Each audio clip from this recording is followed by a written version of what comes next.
ফ্যাসিবাদী সরকারের আইন শৃঙ্খলা রক্ষাকারী বাহিনীর গুলিতে নিহত হয়েছেন, হয়েছেন। তারা কেউ এই সংগ্রামের ছাত্র দলের কেউ না, ছাত্রদের কেউ না, তারা দুর্বৃত্ত, দুষ্কৃতিকারী এবং তাদেরই লোক যারা এই দেশে গণতন্ত্রকে ধ্বংস করতে চায়। বন্ধুগণ, সজাগ থাকবেন, সাবধান থাকবেন।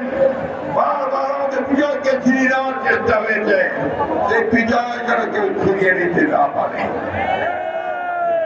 আমরা ছাত্র ভাইদের সঙ্গে সম্পূর্ণ একমত। আমরা বাংলাদেশে একটা নতুন বাংলাদেশ নির্মাণ করতে চাই, আমরা গণতন্ত্রের বাংলাদেশ নির্মাণ করতে চাই।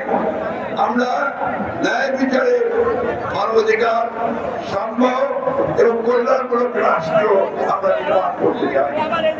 আমরা এ ব্যাপারে ছাত্রদের সঙ্গে সম্পূর্ণ একমত। তাদের সমস্ত এই বক্তব্য, সেই বক্তব্য আমরা সমর্থন করছি।